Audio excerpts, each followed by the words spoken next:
ఇప్పుడు మనం డిబిఎంఎస్లో పార్షియల్ డిపెండెన్సీ కాన్సెప్ట్ గురించి డిస్కస్ చేద్దాము.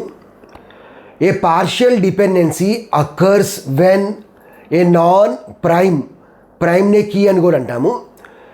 Non key attribute depends on only a part of the composite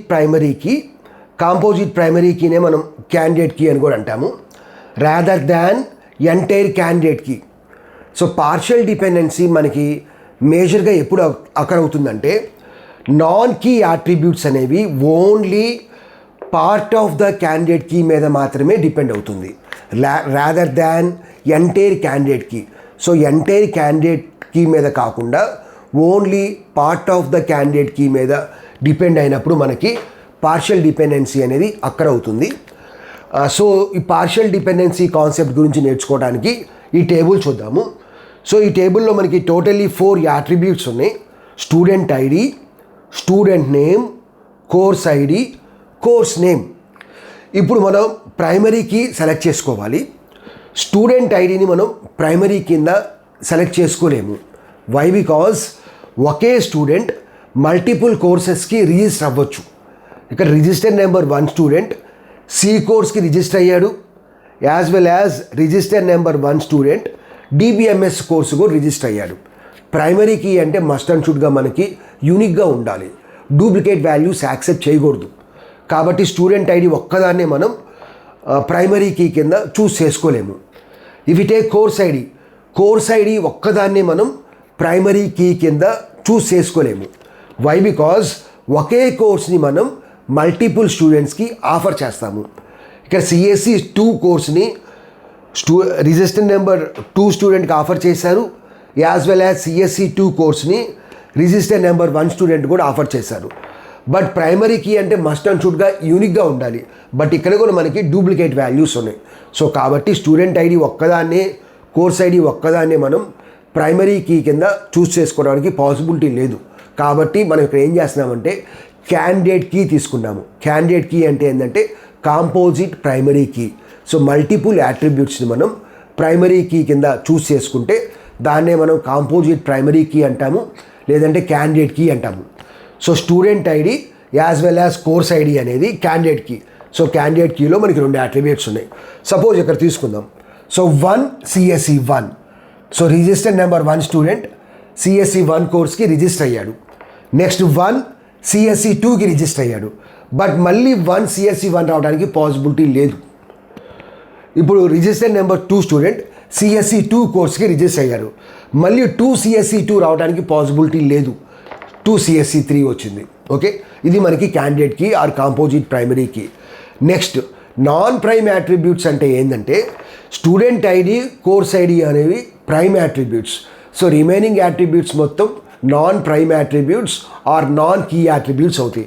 అంటే స్టూడెంట్ నేమ్, కోర్స్ నేమ్ అనేవి రిమైనింగ్ యాట్రిబ్యూట్స్. సో ఆ రిమైనింగ్ 2 యాట్రిబ్యూట్స్ అనేవి నాన్ ప్రైమ్ యాట్రిబ్యూట్స్ అవుతాయి. ఇప్పుడు మనం ఒక 2 ఫంక్షనల్ డిపెండెన్సీస్ తీసుకుందాము. So first functional dependency student ID determines student name. అంటే student name is depending upon the student ID. అంటే మనకి స్టూడెంట్ ఐడి కనుక తెలిస్తే ఎగ్జాక్ట్గా స్టూడెంట్ నేమ్ ఎవరో చెప్పొచ్చు. సపోజ్ స్టూడెంట్ ఐడి 1 అనుకోండి, what is the student name?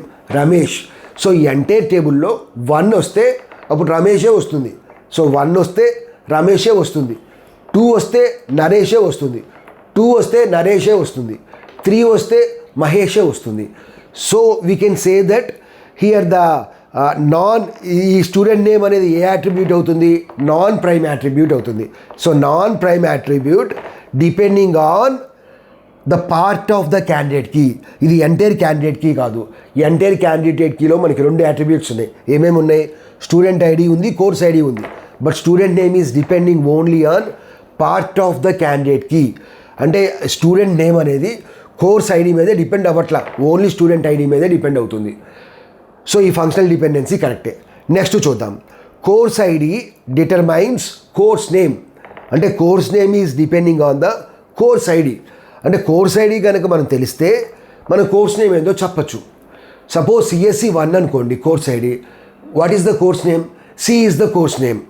CSE2 course ID అనుకోండి, the course name is DBMS. So ఈ టేబుల్ మొత్తంలో CSE2 వస్తే DBMSఏ వస్తుంది. నెక్స్ట్ CSE3 అంటే Java. So CSE3 course ID అయితే course name is Java. So we can say that this functional dependency is also correct. But the functional, let us consider this one, student name. So student name మనం right hand side రాసాము, whereas left hand side student ID course ID రాసాము. So student name అనేది entire candidate key మీద depend అవ్వట్లా. Student name దేని మీద depend అవుతుంది? Student name only student ID మీద డిపెండ్ అవుతుంది. సపోజ్ మనం స్టూడెంట్ నేమ్ తీసుకున్నాం అనుకోండి, స్టూడెంట్ నేమ్ ఇక్కడ రమేష్ ఉంది, స్టూడెంట్ ఐడి 1 ఉంది, CSE 1 ఉంది. బట్ అగైన్ మన స్టూడెంట్ నేమ్ రమేష్ తీసుకుంటే స్టూడెంట్ ఐడి 1 ఉంది, బట్ కోర్స్ అనేది CSE 1 నుంచి CSE 2కి చేంజ్ అవుతుంది. సో కాబట్టి మనం ఏం చెప్పొచ్చు, student name that is non key attribute, non prime attribute అనేది ఎంటైర్ క్యాండిడేట్ కీ మీద డిపెండ్ అవ్వట్లా. బికాజ్ కోర్స్ ఐడి అనేది చేంజ్ అవుతుంది. ఒక చోట CSE 1 ఉంది, ఇంకో చోట CSE 2 ఉంది. So we can say that here we have partial dependency. So ఈ పార్షియల్ డిపెండెన్సీని మనం ఎలిమినేట్ చేయాలి. మనకి నెక్స్ట్ సెకండ్ నార్మల్ ఫామ్ అనే కాన్సెప్ట్ ఉంది. సో ఒక రిలేషన్ అనేది సెకండ్ నార్మల్ ఫామ్లో ఉంది అని చెప్పి ప్రూవ్ చేయాలి అంటే మనం ఈ పార్షియల్ డిపెండెన్సీని ఎలిమినేట్ చేయాలి. సో ఎలా ఎలిమినేట్ చేయాలి అనేది సెకండ్ నార్మల్ ఫామ్లో డిస్కషన్.